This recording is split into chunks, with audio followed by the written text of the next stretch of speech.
ආයුබෝවන් අදත් අප සූදානම් ආමාශාන්ත්‍රික සහ ආත්මාරෝග විශේෂඥ වෛද්‍යවරුන්ගේ සංගමය ශ්‍රී ලංකා සොසයිටි ඔෆ් ගැස්ට්‍රෝඑන්ටරොලොජි සමගින් ඔබේ සෞඛ්‍ය වෙනුවෙන් කතා බහ කරන මේ වැඩසටහන් මාලාවේ තවත් එක් වැඩසටහනක් ආරම්භ කරන්න. ඉතින් අදත් අපි සූදානම් වෙනවා ඔබ වෙනුවෙන්ම ඔබේ සෞඛ්‍ය ගැටලු පිළිබඳව කතා බහ කරන්න. අපි බොහෝ මාතෘකා පිළිබඳව කතා බහ කරා. අද දවසේ මාතෘකාව වෙන්නේ ඊටාම වැදගත් ඔබ සියලු දෙනාටම මම හිතන්නේ සමාජයේ බොහෝ දෙනෙක්ට තියෙන ගැටලුවක් තමයි මේ අපි ગેස්ට්‍රයිටිස් කියනවා එහෙම නැත්නම් බඩපපුව දැවිල්ල කියනවා මේ වගේ විවිධ නම් වලින් හඳුන්වනවා.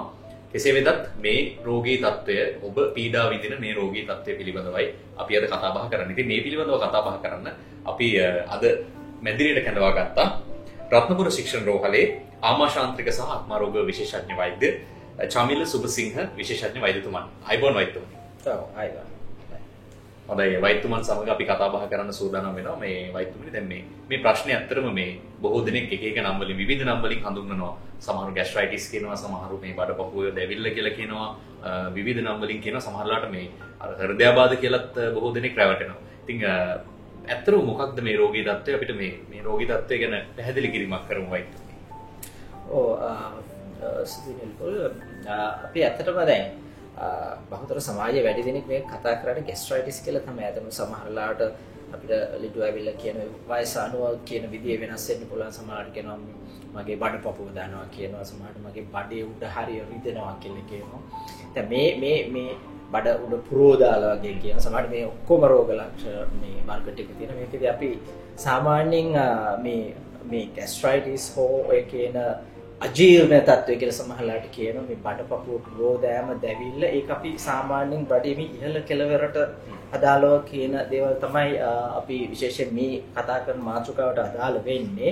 මම සමහර පිටුර දාලා ඇති හරියට මේ පොයි ඒරියා එකද මේකට අදාළව කියන එක විමර්ශ කරන්න.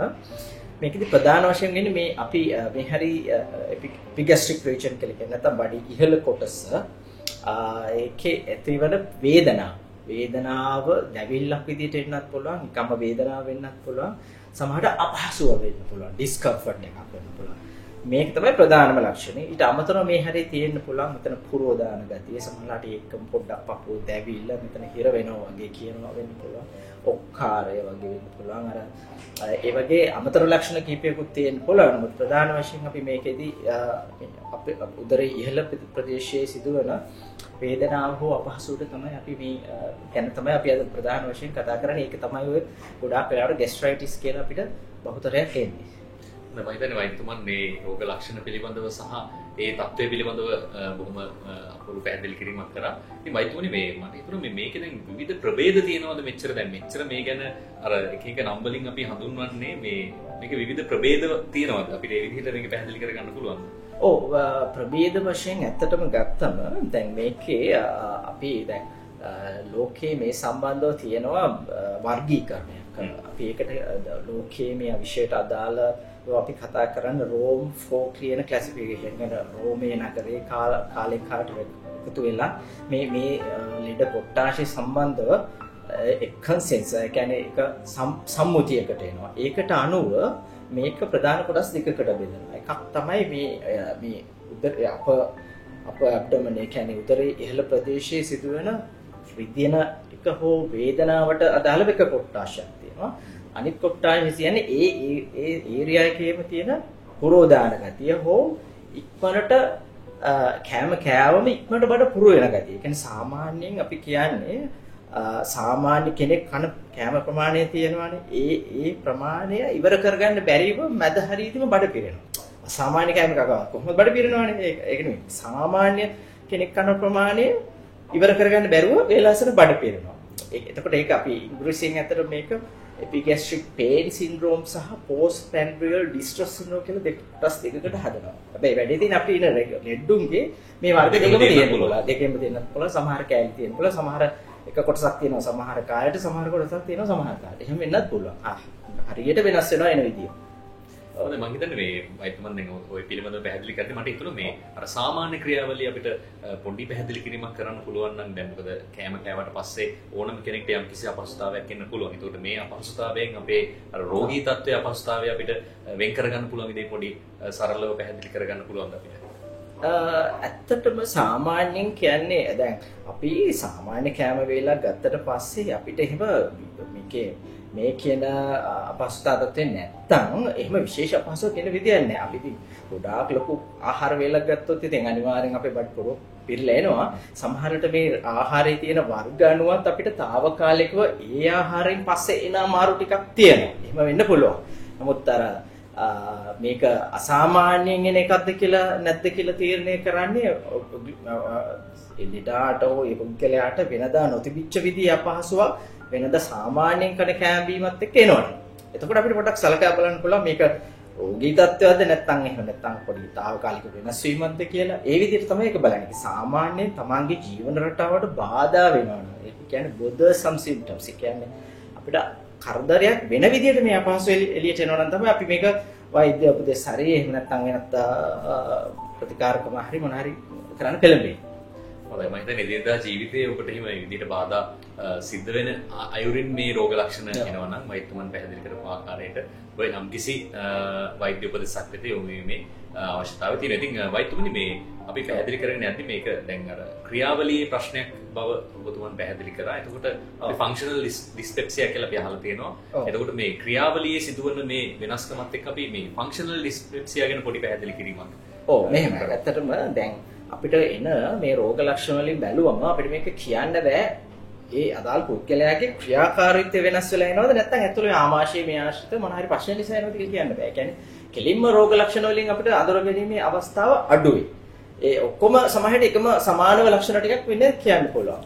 දැන් අපිට මේ වගේ අපහසුතාව කියන ලෙඩුන්ගේ 20% විතර තියෙනවා අපි කියන්නේ structural disorders. ඒ කියන්නේ ගලනාලේ ආමාශය ආශ්‍රිත ඒ පද්ධතියේ ව්‍යුහය ඒ කියන්නේ කොත් වල වෙලා හරි ගිනියක් මත වෙලා හරි බ්ලොක් වෙලා හරි ඒ වගේ මොකක් හරි විශේෂ හේතුවක් නැතිව ආස්වාදනයක් හරි ඒ නිසා එන කෝස ස්ට්‍රක්චරල් කෝස ඒ කියන්නේ ඇතුළත අවයවයට බල ඩැමේජ් එකක් වීම ඒ කියන්නේ බලපෑමක් වීම හරහා එන රෝග ලක්ෂණ තියෙනවා.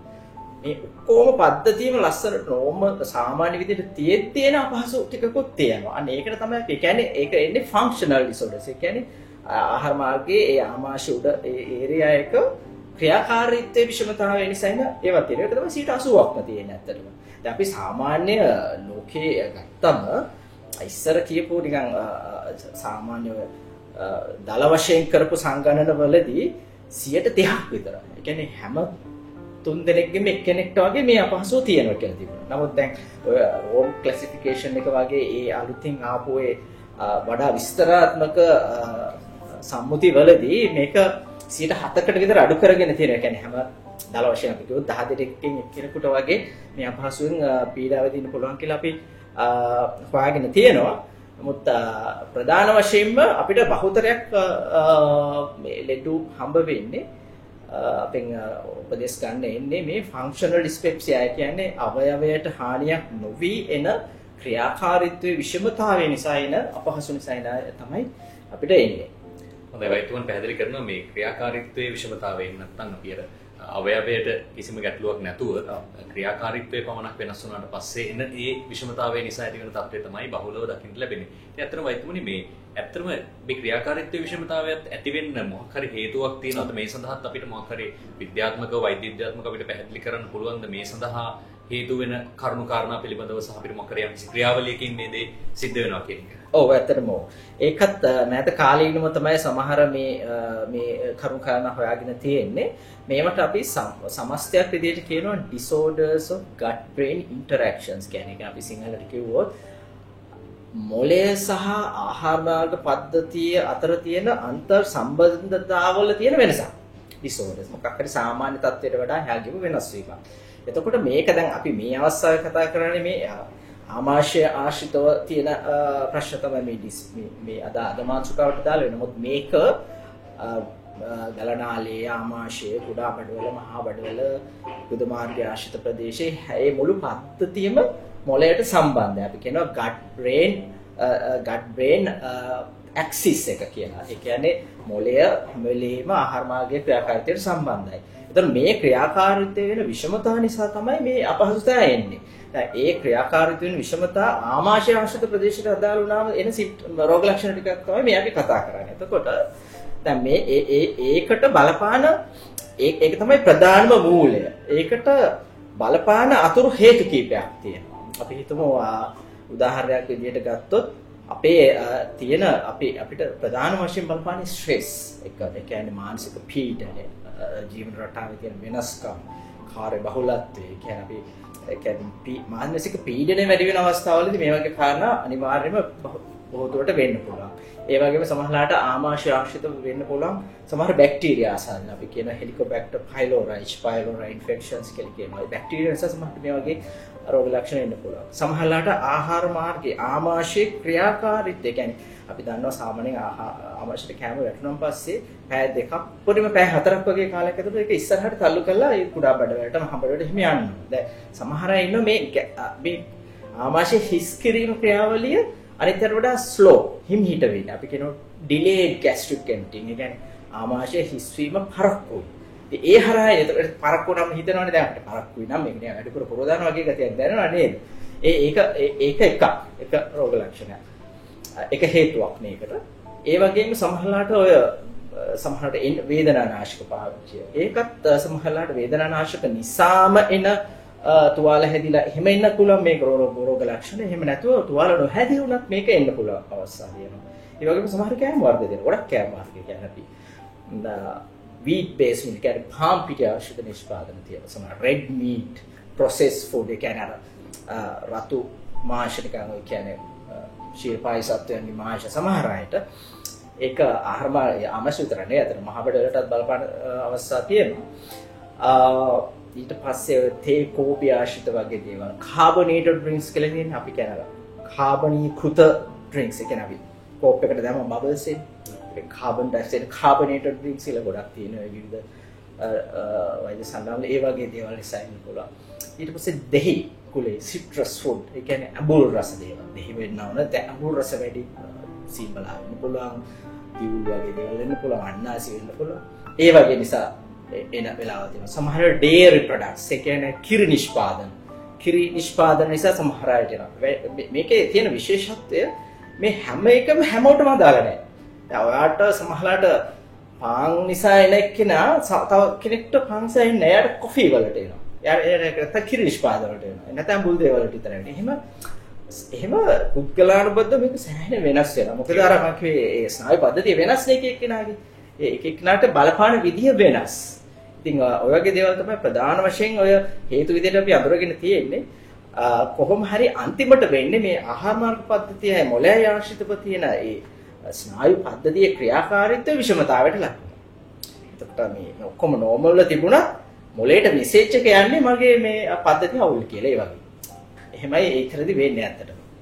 මම හිතන්නේ ඉතා මේ සවිස්තර පැහැදිලි කිරීමක් සිදු කරා මේ කොහොමද මේ අර මොළය සහ ආමාශය අතර තියෙන සම්බන්ධතාවයේ ගිලිහි යාම තුල මේ රෝගී තත්ත්වයන් නැති වෙන්නේ කියන කාරණාව වෛද්‍යතුමන් පැහැදිලි කරා. මම හිතන්නේ ඒ අතරතුර ඔබතුමන් පැහැදිලි කරා මේ මොන වගේ හේතුද මේ සඳහා බලපාන්නේ සහ මේ අපිට මම හිතන්නේ ඉදිරි ඉස්සරහට කතා කරන්න පුළුවන් මේක වළක්වා ගැනීම කියන කාරණාවේදී අපිට ඒ හේතුන් ටික වළක්වා ගැනීමෙන් මේ රෝගී තත්ත්වය වළක්වා ගැනීමටත් හැකියාව තියෙනවා. අපි ඉදිරියට වෛද්‍යතුමන් එක්ක කතා කරන්න බලාපොරොත්තු වෙනවා. ඉතින් මේ රෝගී ලක්ෂණ මේ රෝග ලක්ෂණ බොහෝ දෙනෙක්ට මම දකිනවා දැන් සමාජයේ අපි ඇසුරු කරද්දී බොහෝ දෙනෙක්ට මේ රෝග ලක්ෂණ තියෙනවා. එතකොට දැන් කෙනෙක් හිතන්න පුළුවන් මේ දැන් මටත් මේ රෝග ලක්ෂණ තියෙනවා. එතකොට මම බය වෙන්න අවශ්‍යද? මම වෛද්‍යවරයෙක් මුණ ගැහෙන්න එන්න අවශ්‍යද කියන කාරණාව කෙනෙක්ට හිතෙන්න පුළුවන්. ඒකට මේ වෛද්‍යතුමනි අපි බිය යුතු අවස්ථා මොනවද? ඒ කියන්නේ මොන වගේ රෝග ලක්ෂණ තිබුණොත්ද මේ ඒක නිකන් අපි දරුණු රෝගයක් බවට අපි කොහොමද ඒක මේ වෙන් කරගන්නේ? ඔව්. ඒක බොහොම වැදගත් ප්‍රශ්නයක් ඇත්තටම. දැන් බහුතරයක් මේ හේතු තියෙන්නේ විශේෂ හේතුවක් නැතුව වුණාට හම්බෙන් මේ අස්සෙම හැංගිලා ඉන්නවා යට තියෙන වැදගත් ලෙඩක ලක්ෂණයක් විදිහට මේක එළියට එනවා. ඒ අපි මිස් කරන්න හොඳ නැහැ. මොකද ඒක මිස් වුණොත් අනිවාර්යෙන් ඒක මාරාන්තික මිස්වීමක් වගේ වෙන්න ඒ තත්ත්වයට උනත් යන්න පුළුවන්. කරුණු කාරණා කීපයක් තියෙනවා. එකක් තමයි කවදාවත් නොතිබිච්ච බඩේ දැවිල්ලක්, බඩේ අපහසුාවක්, එහෙම නැත්නම් බඩ රිදීන එකක් මේ උදරයේ ඉහළ ප්‍රදේශාශ්‍රිතව අවුරුදු 50ට වැඩි කෙනෙක් කියනවා. ළඟදී තමයි මට මේක හැදුනේ. පහුගිය මාස 3 ඇතුළත. ඒක අවුරුදු 50. ඒ වයස් කාණ්ඩේ. සමහරට අවුරුදු 65 ගන්නවා, 60 ගන්නවා, 55 ගන්නවා. නමුත් අපි සාමාන්‍ය අවුරුදු 50 කියන සීමාව රැඳෙනවා අපිට ටිකක් පහසුයි. ඒක වයස්ගත කෙනෙක් නව රෝග ලක්ෂණත් එක්ක ආවා. ඕ අලුතින්ම කවදාවත් මේ වගේ අපි හිතමු සමාජයේ කවදාවත් නැති ગેස්ට්‍රයිටිස් ලක්ෂණ මේ එනවා ළඟදී. වයස්ගත කෙනෙක් කියන අවුරුදු 50 වැඩි කෙනෙක්. ඒක ප්‍රධාන එකක් විදිහට සලකනවා. ඒ වගේ ගිලින්න අපහසුයි. අපි කියන ඩිස්ෆේජියා කියලා ගිලීමේ අපහසු. සමහරට කැම ඉස්සර තිබුණේ නැහැ. දැන් එන්න මට ගිලින්න අපහසුයි. ඉස්සරට පොඩ්ඩක් තියෙනවා දැන් ඊට වැඩි. ඉස්සරට වඩා වැඩි. දැන් ගිලින්න අපහසු කලින්ට වඩා වැඩි. එහෙම නැත්නම් ගිලිනකොට රිදෙනවා. ඩයිනෝෆේජියා කියලා අපි කියනවා. ඒ කියන්නේ කැම ගිලිනකොට රිදීගෙන තමයි යන්නේ පහළට. ඔය තුන්වෙනි ලක්ෂණය. ඊට පස්සේ අපිට දිගට ළඟ වමනේ එනවා. vomiting, persistent vomiting. කියන්නේ control කරගෙන අමාරු විදිහට වමනේ මොනවා කෑවත් එළියට දාන. අපිට හිතනවා මේ ආමාශයේ පහළට යන පාර બ્લોක් වෙලා දැන්නේ සමහර විට නේද? එහෙම બ્લોක් වුණාම ඉතින් යන්න ඉඩමදිස ආපස්සට එළියට දාන්න බෑ කෙටිම මාර්ගෙන් නේද? ඒක එකක්. ඊට පස්සේ අපේ ඇඟේ ලේ අඩු වෙනවා.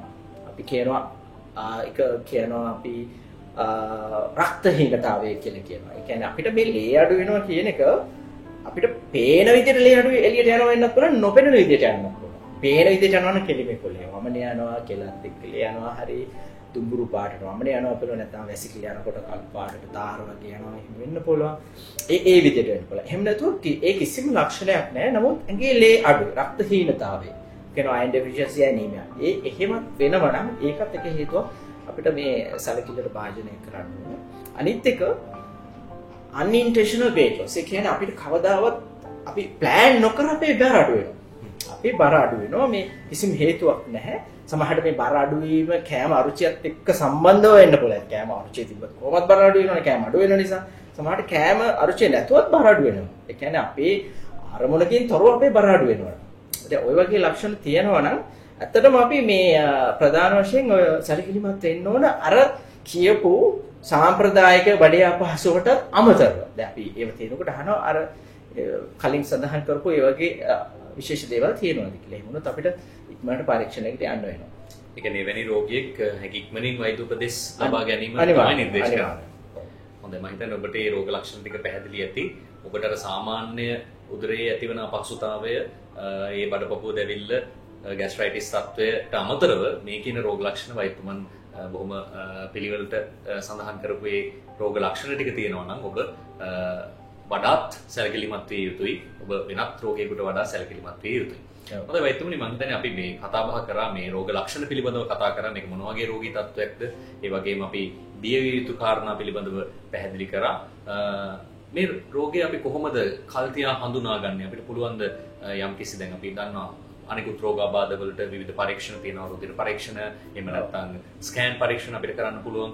එතකොට මේ විදිහට අපිට මේ රෝගී තත්ත්වයක් අපිට හඳුනා ගැනීමට සහ ඒ කියන්නේ රෝග ලක්ෂණත් එක්ක ආවට පස්සේ අපිට එතනින් පස්සේ කොහොමද මේ රෝග විනිශ්චය දක්වා යද්දී අපිට මොන වගේ පරීක්ෂණද අපිට කරන්න පුළුවන්?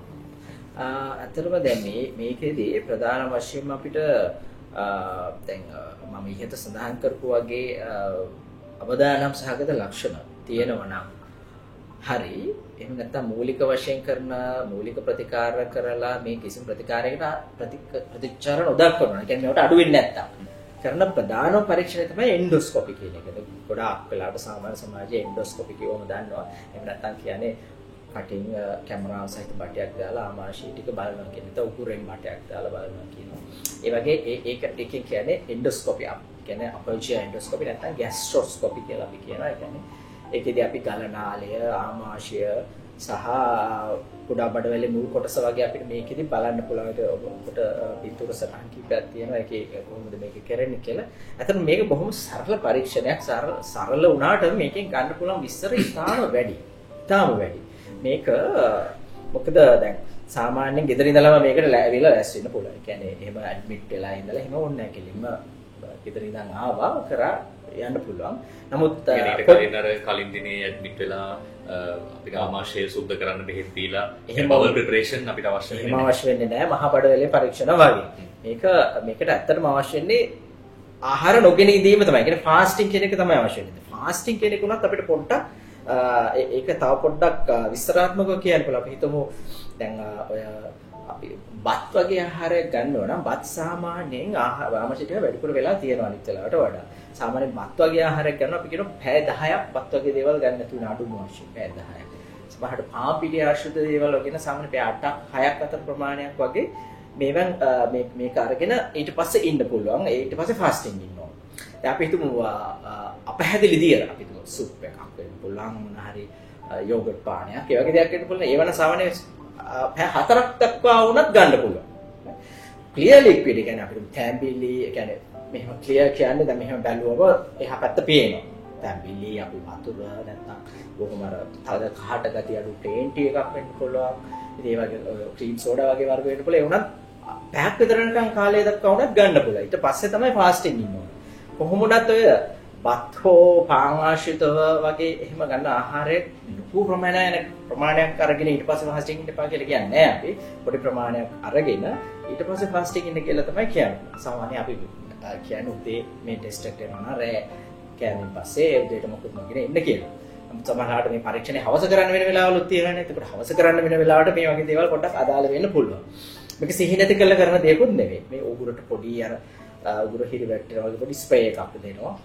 ඒක දීලා ඒක විනාඩි 2-3ක් යනකොට උගුර හිරිවැටෙනවා. ඊට පස්සේ ඇඳේ හාන්සි කරලා සමහර ඉතින් බය අයත් තියෙනවා මොනවා කිව්වත් මේකට ඉතින් බය පොඩි බෙහෙතක් දෙන්න බලන්න පොඩ්ඩක් නිින්ද යනවා වගේ මොහොත తాවකාලිකව ෂඩිකව නිින්ද යනවා ඉක්මනට හැරෙනවත් එක්ක මේ තිප්ප හුස්ම ගැනීම අපහසු මොකුත් වෙන්නේ නැහැ මේ බටේ උගුරෙන් දැම්මා කියලා මොකද ශ්වසන මාර්ග වෙන පැත්තකනේ තියෙන්නේ ආහාර මාර්ගයට බටේ දැම්මම ශ්වසන මාර්ගයට මොකුත් වෙන්නේ නැහැ හුස්ම ගන්න පුළුවන් සාමාන්‍ය විදියට පොඩ්ඩක් ඕක්කාර වගේ උගුරට එන වෙලාවල් සමහර වෙලාවට තියෙනවා සමහර අයට නමුත් ගොඩාක් වෙලාවට එහෙම ලොකු ප්‍රශ්නයක් නැතුව මේක කරන්න පුළුවන් විනාඩි 10ක් වගේ යනකොට මේ ඔක්කොම ටික බලලා ඉවර කරන්න පුළුවන් උපරිම ඒක ප්‍රොසීජර් එක ඉවරුණාට පස්සෙත් අපිට බොහොම ඉක්මනට මේ ගෙදර යන්නත් පුළුවන් පැය භාගයක් විතර අරුකුරි හිරි ගතිය ගාම ආහාර අපහො ගන්න පුළුවන්. ඉතින් ඒක බොහොම සරල පරීක්ෂණයක්. ඒක ඇත්තටම අනවශ්‍ය විදිහට බිය වෙන්න ඕන දෙයක් නෑ. නමුත් මේකෙන් වෙන්න පුළුවන් කරන්න පුළුවන් දේවල් ගොඩක් තියෙනවා ඇත්තටම. ඒ කියන්නේ මේකෙදි අපිට දැන් ඔය අර කිව්වා වගේ අවදානම් සහගත ලක්ෂණ තියෙනවා නම් මේකෙදි පේනවා. දැන් ගලනාලේ අපි තුන් ගිලින්න බැරි අපහසු නම් කෙලින්ම පාර බ්ලොක් වෙලාද ගෙඩියක් හැදිලා පාරේ අවහිර වෙලාද ඒක බලන්න පුළුවන්. නැත්නම් ඔය අපි හිතමු ලේ යන වගේ ප්‍රශ්නයක් තියෙනවා නම් ඒකට විවිධ හේතු තියෙනවා. ඉතින් ඒකට අදාළ හේතු හොයාගන්න පුළුවන්. ආමාශය තුවාල වෙලාද, සමහරට ආමාශය ගෙඩියක් හැදීගෙන එනවද? නැත්නම් ආමාශය පහළ මාර්ගය බ්ලොක් වෙලාද? ඒ වගේ හේතු බලන්න පුළුවන්. ඒකම අපිට ඔය බැක්ටීරියා වලට සාම්පල් වගේ දේවල් ගන්නත් පුළුවන්. මම කිව්වේ කලින් හෙලිකොබැක්ටර් පයිලෝරි ඉන්ෆෙක්ෂන් එකක් තියෙනවා කියලා. ඒකට අදාළ සාම්පල්ස් ගන්න පුළුවන්. ඉතින් ඒ වගේ වාසි ගොඩාක් තියෙනවා මේකෙන්. ඉතින් මේ ඔක්කොම normal වීමේ හැකියාව මොකක් වැඩි මේ 80%ක් අවස්ථාවට මම කිව්ව 80%ක්ම තියෙන්නේ functional dyspepsia කියන්නේ ක්‍රියාකාරීත්ව විෂමතා නිසා එන මේ අපහසුනේ වැඩි දෙනෙක්ට තියෙන්නේ. ඉතින් ගොඩක් වෙලාවට මේක normal වෙන්න පුළුවන් අන්තිමේ.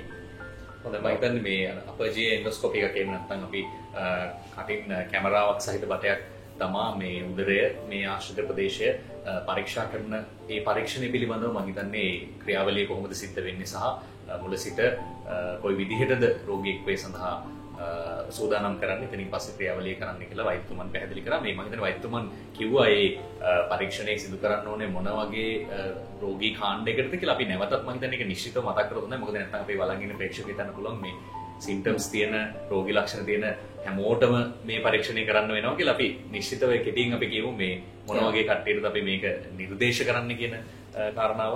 ඔව් ඇත්තටම දැන් අපි ඔකේ සාරාංශයක් විදිහට ගත්තොත් දැන් මේ අපහසුතාවයක එනවනේ අපිට ලෙඩේ.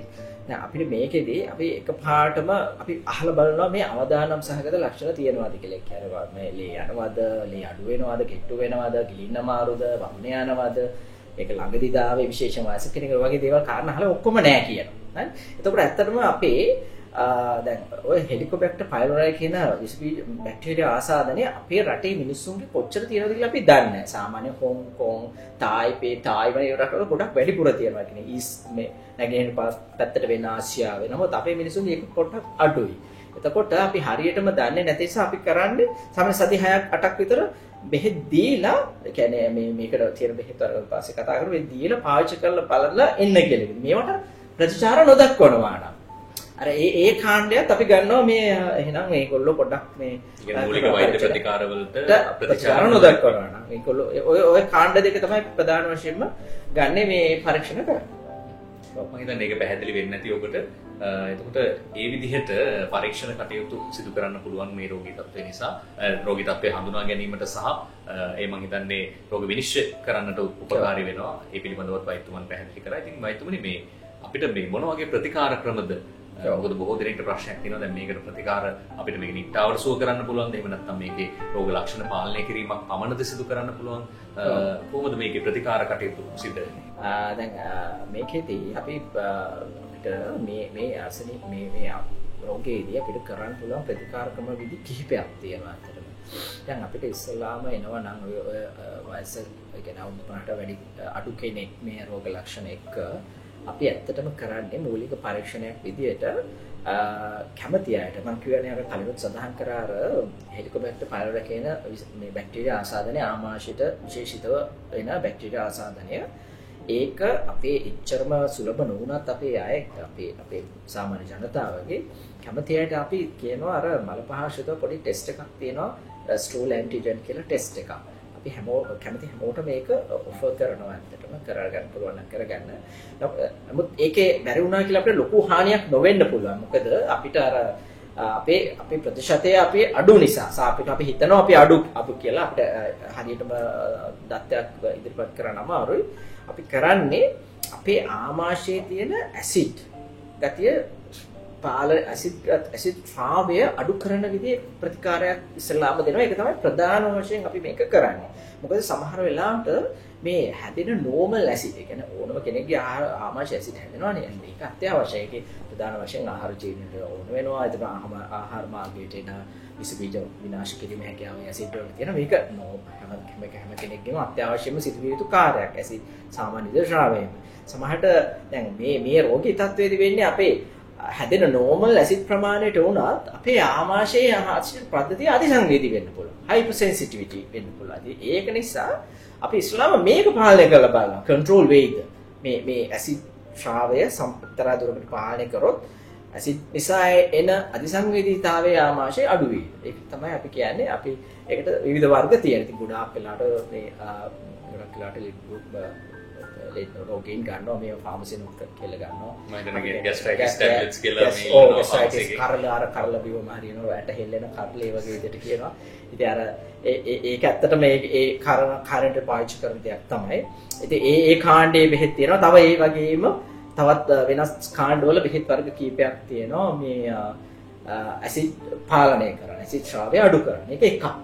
දෙවෙනි එක සමහරට මතක ඇති අපි මේකේ මේ රෝග ලක්ෂණ මතුවීමට හේතුවක් විදිහට කිව්ව ආමාශයේ ඉස්සරහට තල්ලු වීම අඩු. gastric emptying අඩු. ඒ කියන්නේ ආමාශය හිස් වීම slow. අවශ්‍ය කාලෙදී හිස් වෙන්නේ නැහැ. ඒකට ඒක පොඩ්ඩක් තල්ලු කරන්න ඉස්සරහට දෙන විදිහේ බෙහෙත් වර්ගයක් තියෙනවා. අපි කියනවා prokinetic agents කියන්නේ ආමාශය ඉස්සරහට හිස් කරන්න හසු වෙන විදිහ. ඊට අමතරව අපිට මේකෙදි දැන් අර බැක්ටීරියා එක ගැන මේ අපි බැක්ටීරියා එක දැන් මොන හරි අවස්ථාවක පොසිටිව් වෙලා කියලා આવතර මල පහ ටෙස්ට් එක හෝ මොකක් හරි අවදානම් සහගත ලක්ෂණයක් තියලා අපි එන්ඩොස්කෝපික් කරලා මොන හරි එක හොයාගත්තොත් මේ බැක්ටීරියා එක පාලනය කරන්න ප්‍රතිජීවක ඖෂධ දෙකක් එක්ක තියෙන ඔය එහෙම රෙජිම් එකක් තියෙනවා. ඒකට අවසර බොන්නේ එහෙම සති දෙකක් දක්වා බොන්නේ එහෙම තියෙනවා රෙජිම් එකක්. ඒක පොසිටිව් වුණා. ඊළඟට දැන් මේවත් එක්කම සමහරවිට මේ අධිසංවේදී පද්ධතිය ආහාර මාර්ගය මොලේ ආශ්‍රිතව මේ වෙලාති මේ තියෙන ස්නායු පද්ධතියේ විෂමතාවය පාලනය කරන තව බෙහෙත් වර්ග තියෙනවා විශේෂිත බෙහෙත් වර්ග. මොකද මේ සමහර බෙහෙත් වර්ග පාවිච්චි කරනවා මානසික රෝගවලදී. ඒ කියන්නේ සයිකියාට්‍රික් ඩිසෝඩර්ස් වලදී මේක පාවිච්චි කරනවා. නමුත් අපි මෙහෙදි පාවිච්චි කරන ප්‍රමාණය එච්චර ලොකු ප්‍රමාණ නෙමෙයි. බොහොම සුළු මාත්‍රාවක් පාවිච්චි කරන්නේ. ඒකත් ගොඩාක් වෙලාවට උදව් වෙනවා මේ සමහර රෝග ලක්ෂණ පාලනය කරන්න. ඊට අමතරව ඇත්තටම දැන් අපි මේකෙදි යනකොට අපි අඳුර ගන්න උත්සාහ කරන්න ඕන මට මොන කාරණේ නිසාද මේක වැඩි වෙන්නේ කියලා. මට ස්ට්‍රෙස් එක නිසාද වැඩි වෙන්නේ නැත්නම් මට මේ කෑම නිසාද වැඩි වෙන්නේ නැත්නම් මගේ සමහරවිට ආහාර හරි පරතරවලදී නොගැනීම නිසාද මට හේතුවක් තියෙනවද මේකෙන්නේ කියන එක අඳුරගෙන ඒකින් ඈත් වෙන එක ප්‍රධානම දෙයක් මේකෙදි ඇත්තටම. ඉතින් අර සමහරවිට ඕනට වඩා මේක හරි වෙන හේතු නිසා මානසික පරිසර වෙනස් වෙලා නම් ස්ට්‍රෙස්ෆුල් සිටුේෂන් එකක් වෙන්න පුළුවන්. විභාගයක් හරි විවාහය හරි විතර වෙච්ච සිද්ධියක් හරි විවිධ හේතු තියෙනවනේ විවිධ හේතු ඔයගේ දේවල් නිසා එනවනේ ඒ සමහරවිට ඒක පොඩ්ඩක් ඒක පාලනය කරන සමහරවිට මානසික වෛද්‍ය කෙනෙක්ගේ හෝ මනෝ වෛද්‍ය උපදේශක කෙනෙක්ගේ උදව්ව තෝරන වෙන්න පුළුවන්. මේකට තියෙනවා gut directed hypnotherapy කියන්නේ ආමාශය කියන්නේ බඩවැලටම එන විදිහට හදපු විශේෂිත මානසික ප්‍රතිකාර ක්‍රම තියෙනවා. ඒ වගේ ඖෂධ ලබාගැනීමකින් තොරව කරන්න පුළුවන් වෙලා. මොකද සමහර අය ඉන්නවා මේ මොන ඖෂධය දුන්නත් හරියන්නේ නැති අය. එහෙම අයත් ඉන්නවා. ඉතින් මේ ගොඩක් වෙලාවට මේ වර්ග 3-4ම කම්බයින් කරලා එකතු කරලා තමයි ගොඩක් වෙලාවට අපිට ලෙඩට අන්තිමට දෙන්න වෙන්නේ. එක කාරණයකින් බොහෝ දුරට එක අපි තමයි ඇසිඩ් පාලනය කිරීම හරහාම මේක රෙස්පොන්ඩ් කරන අය හරිම අඩුයි. මේ ඔක්කොම එකට දෙන්න ඕන. එකට තමයි හරියන්නේ. හොඳයි මම හිතන්නේ මේ ප්‍රතිකාර ක්‍රම පිළිබඳව ඖෂධ ලබා දීලා ඒ ඖෂධ ඔස්සේ කරන ප්‍රතිකාර ක්‍රම සහ ඖෂධ නොමැතිව අපි එදිනදා ජීවිතයේ තමන්ගේ දෛනික පුරුදු වෙනස් කර ගැනීමෙන් කරන ප්‍රතිකාර ක්‍රම මම හිතන්නේ මේ සියලු දේවල් ගැන වෛද්‍යවරුන් පැහැදිලි කරා. අර මේ ඕවර් ද කවුන්ටර් මෙඩිකේෂන් ගැන කතා කරපු නිසා මට අහන්න හිතුණා මේ බොහෝ දෙනෙක් දීර්ඝකාලීනව පුරුදු වෙලා ඉන්නවා මේ ગેස්ට්‍රයිටිස් වගේ සිම්ප්ටම්ස් ආපු ගමන් ඒගොල්ලෝ ෆාමසියට ගිහිල්ලා මේ මට කරලක් දෙන්න කියලා ඉල්ලගෙන ඒගොල්ලෝ දීර්ඝකාලීනව මේවා භාවිතා කරනවා වෛද්‍ය උපදේශ වලින් තොරව. ඒකට මේක දීර්ඝකාලීනව භාවිතා කිරීමේ ප්‍රශ්නයක් එන්න පුළුවන්ද සංවේදීතාවය කියන්නේ සංවේදීතාවය අඩු වෙලා ආමාශයේ මොන හරි දීර්ඝකාලීන ගැටලු මොන හරි එමේ අවදානමක් තියෙනවා. ඔව් ඇත්තටම කිසිම ඖෂධයක් මගේ අදහස කිසිම ඖෂධයක් කිසිම අවශ්‍ය හේතුවක් නැතුව නිකරුණේ ගන්න එකේ කිසි තේරුමක් නැහැ. මොකද මේ හැම ඖෂධයකම මොකක් හෝ අතුරු ආබාධයක් තියෙනවා. ඒක දරුණු වෙන්නත් පුළුවන්, සුළු වෙන්නත් පුළුවන්. නමුත් දැන් ළඟදී වාර්තා එනවා මේ ඇසිඩ් ගතිය පාලනය කරන සමහර ඖෂධ කාණ්ඩවල දීර්ඝ කාලීනව පාවිච්චි කිරීමේදී සමහර අතුරු ප්‍රශ්න එන්න පුළුවන් කියලා. ඒ කියන්නේ උදාහරණයක් විදිහට සමහරට ඩිමෙන්ෂියා වගේ රෝග තත්ත්ව සමහරට වකුගඩු ආශ්‍රිතව එන පොඩි රෝග තත්ත්වයන් සමහරලාට එයාගේ විස බීජ වලට තියෙන ප්‍රතිරෝධය අඩු වෙන්න පුළුවන්. මොකද දැන් මම කියවනේ අර ඇසිඩ් වල එක කෘත්‍යයක් තමයි ආහාර මාර්ගයට එන විස බීජ විනාශ කරලා දාන එක. ඒ හරහා විස බීජ වලට දෙන නැඹුරුව වැඩි වෙනවා වෙන්න පුළුවන්. ඒ වගේ සමහරට ඔස්ටියෝපොරොසිස් කියලා මහලා තියෙනවා. ඇති සමහරට අර අස්සි දුර්වල වීමේ ක්‍රියාවලිය. ඒ වගේම සමහරට යකඩ උණතාවයට මේකත් බලපානවා සමහර වෙලාවට. මොකද දන්නවද අර ඇසිඩ් ආමාශය ඇසිඩ් වලින් ඇත්තටම යකඩ ඇඟට උරා ගැනීම පහසු කරනවා. ඒ අර ඒ මොලිකියුල් ඒ අංශුව උරා ගැනීම හැකියාවට පත් කරන්නේ ඇසිඩ් වලින් සමහරට. ඒ හරහා එන්න පුළුවන් යකඩ උණතාවය වගේ දෙයක් එන්න පුළුවන්. ඒ වගේ ගොඩාක් සමහර අතුරු ප්‍රශ්න තියෙනවා. නමුත් මේවා ඉතාම සුලභ දේවල් නෙවෙයි. ගොඩාක් කාලයක් පාවිච්චි කරාම මේ වගේ දේවල් එන්න පුළුවන් කියලා එහෙම පොඩි දෙයක් තියෙනවා. නමුත් අර මේ බරපතල අතුරු ආබාධ ශනිකව එනවා කියලා නම් මේකේදී ඔප්පු කරලා නැහැ. නමුත් මේ සමහර වෙලාවට මේක වෙන්න පුළුවන්. දැන් මේ බෙහෙත මතම ඉන්නවා කියලා වගේ මානසිකත්වයේ හැදුනොත් මේකෙන් පිටට යන්නක් ගැන එයා කල්පනා කරන්නේ නැහැ. මම මේ ආහාර මගේ වෙනස් කරන්න ඕන, මගේ රටාව වෙනස් වෙන්න ඕන, මගේ මේ මානසික තත්ත්වය ඇයි මෙහෙම මේකට හේතු මොන හරි මම බැලන්ස් කරලා ගන්න ඕන, මේව පාලනය කර. ඒ ගැන හිතන්නේ නැතුව මේකම බීලා එහෙම ඉන්න වෙන්නත් පුළුවන්. නමුත් අර කාරණා තියෙන තාක්කල් මේක කොච්චර බිව්වත් මේකෙන් විතරක් එන්නේ නැහැ ඒකට අපහසුයක්. ඉතින් හැම වෙලෙම නිතරම මේක බොන්න සිද්ධ වෙනවා නම් ඒ අදාළ විශේෂඥ උපදෙස් අරගෙන ඒක අනුව පාලනය කරන්න වෙන්න පුළුවන්. එහෙම නැතුව මට එහෙම කිය අනුමත කරන්න බෑ ඒක ඇත්තටම. ඒ ක්‍රියාවලිය. හොඳයි වෛද්‍යවරි මම හිතන්නේ ඔබතුමන් දැන් ප්‍රතිකාර ක්‍රම රාශියක් පිළිබඳව කතා බහ කරා. ඖෂධ ප්‍රතිකාර සහ ඖෂධ නොවන ප්‍රතිකාර මේ කියන සියලු ප්‍රතිකාර ගැන කතා කරා. මේ යම්කිසි රෝගියෙක් මේ ප්‍රතිකාර ක්‍රම සඳහා ප්‍රතිචාර දැක්වේ නැත්නම්, මේ කියන්නේ රෝග ලක්ෂණ අඩු කර ගැනීමට මේ ප්‍රතිකාර ක්‍රම සමත්ුනේ නැත්නම්, ඒ වගේ රෝගියෙක්ට අපිට මොන වගේ ක්‍රමද තිබෙන්නේ? ඒ වගේ රෝගියෙක්ට අපිට මොකද කරන්න පුළුවන්? ඔව් මේ එතකොට තමයි ඇත්තටම අපිට මේක තනි පුද්ගලයෙක්ගෙන් කරන්න පුළුවන් වැඩක් නෙවෙයි. එතනදී ඇත්තටම අපිට අවශ්‍ය වෙන්නේ බහුපාර්ශවීය මැදිහත් වීමක් ඕන වෙනවා මේ කිසිම දෙයකට ප්‍රතිචාර නොදක්වන රෝගීන් වෙන්නේ. බහුපාර්ශවීය කියන්නේ මොනවද? මේ බහුපාර්ශව විදිහට අපි ගත්තොත් මූලිකවම මෙතන ආමාශාන්ත්‍රික විශේෂයට දාලා අපි වගේ වෛද්‍යවරු ඒකට ඇතුළත් වෙන්න ඕන. ඒ වගේම මානසික රෝගයට අදාළ සමහරට ඒගොල්ලන්ගේ දායකත්වය වැදගත් වෙන්න පුළුවන්. ඒ වගේම මන උපදේශන සේවා සයිකොලොජිස්ට්ලා ඒගොල්ලෝ ඉන්වෝල්ව් වෙන්න ඇතුළත් වෙන්න ඕන මේ කාර්යෙදි. ඒ වගේම අපි අමතක නොකර යුතුයි පෝෂණ වේදය කියන එක. හැම වෙලේම පෝෂණ වේදය ඉතාම වැදගත්. මොකද සමහර රෝගීන් ඉන්නවා බොහෝ ආහාර වර්ග ඒගොල්ලන් ගන්නෙ නැහැ මේකට බියෙන්. සමහර වෙලාවට හිතනවා මගේ එහා ගෙදර කෙනාට මේකට වැඩි වෙනවා. ඒක නිසා මමත් මේක නොගෙන ඉන්නවා. ඒක එහෙම තේරුමක් නැහැ. මම ඇත්තටම කියන්නේ අර සාමාන්‍ය මේක එක එක්කෙනාගේ ස්නායු පද්ධතිය ආශ්‍රිත ප්‍රශ්නයන්නේ. දැන් එයාට වැඩි වෙන එකට ඔයාට වැඩි නොවෙන්නත් පුළුවන්. එතකොට එහෙම අනවශ්‍ය බිය හරහා සමහරට අනවශ්‍ය විදිහට කැම් සීපීම සීමා කිරීම හරහා ඒගොල්ලන්ගේ පෝෂණ වුණතා එන්න පුළුවන්. පෝෂණ වුණතාවන් පස්සේ ඒක ඒගොල්ලෝ ඊට පස්සේ ඒගොල්ලන් ප්‍රතිශක්තිය විඳ වැටෙනවා. ඒගොල්ලෝ ඇත්තටම ඊට පස්සේ වෙන ප්‍රශ්න වලට තියෙන අවධානම වැඩි වෙනවා. ඒක නිසා අපිට පෝෂණ වේදයේ තියෙන දායකත්වය ඉතාම වැදගත් මේකෙදී. ඒ වගේම අපිට සමාජ සේවකයෝ සමහරට ඕන වෙන්න පුළුවන්. ඒ කියන්නේ සෝෂල් වර්කර්ස්ලා මේ කාරණේදී. ඒ වගේම ෆාමසිස්ලා කියන්නේ ඖෂධ වේදිකයෝ සමහරට මේකෙදී ඉන්වෝල්ව් වෙන්න මේකදී සම්බන්ධ වෙන්න ඕන. මේක කාණ්ඩයක් විදිහට මේගොල්ලන්ව පාලනය මේ රෝග ලක්ෂණ පාලනය කිරීමේ දවවීම තමයි මේ වගේ අවස්ථාවලදී කරන්නේ. ඉතින් මේ කාණ්ඩයක් විදිහට මේකට ප්‍රශ්නට සම්බන්ධ වෙනකොට මේකට ප්‍රතිචාර නොදක්වන මේකටත් ප්‍රතිචාර නොදක්වා ඉන්නවා කියන එක ඉතාම අඩුයි.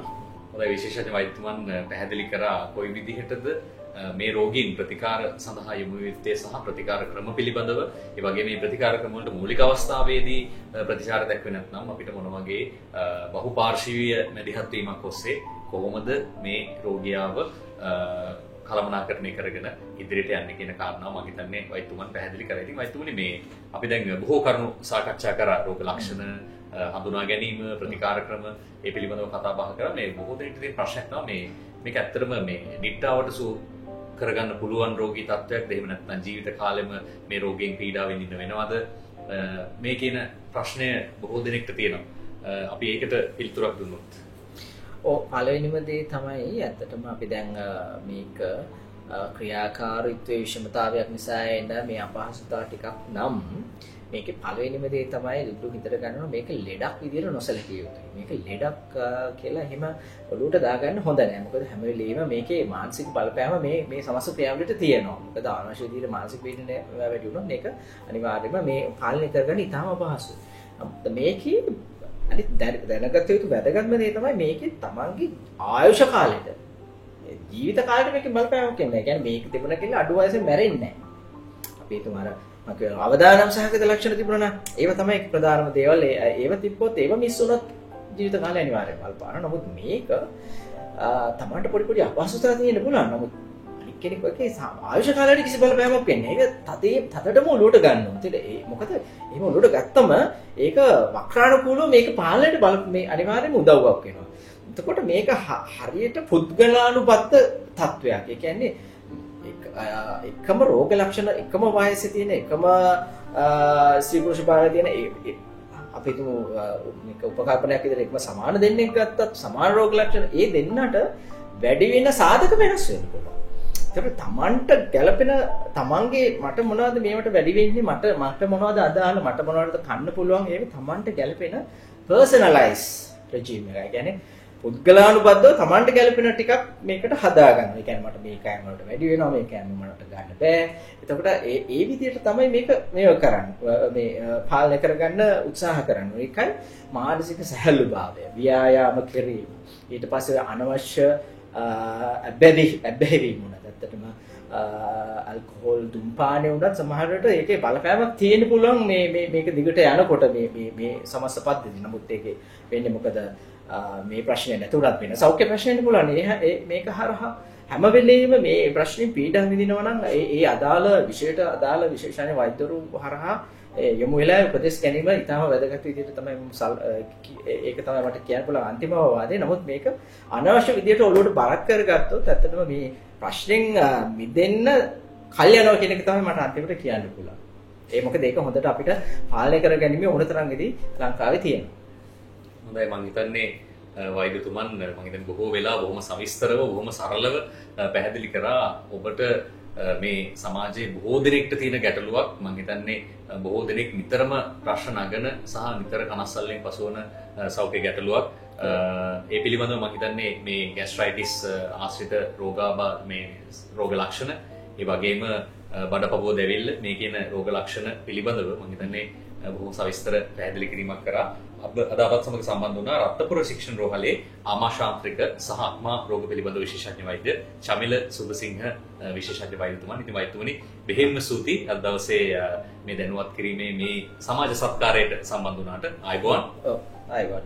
හොඳයි ඒත් සමගින් අද දවසේ මේ වැඩසටහන නිමාවටපත් වෙනවා. අපි තවත් දිනක තවත් අලුත් මාතෘකාවක් පිළිබඳව කතා බහ කරන්න සූදානම්. මේ ආමාශාන්ත්‍රික සහ ආත්මා රෝග විශේෂඥ වෛද්‍යවරුන්ගේ සංගමය මගින් මෙහෙවුන් ලබන දැනුවත් කිරීමේ වැඩසටහන් මාලාව. ඉතින් තවත් වැඩසටහනකින් හමු වෙන බලාපොරොත්තු වෙන්න අපි අදට සමගන්නවා ඔබට සුවදායි දිනයක්. ආයුබෝවන්.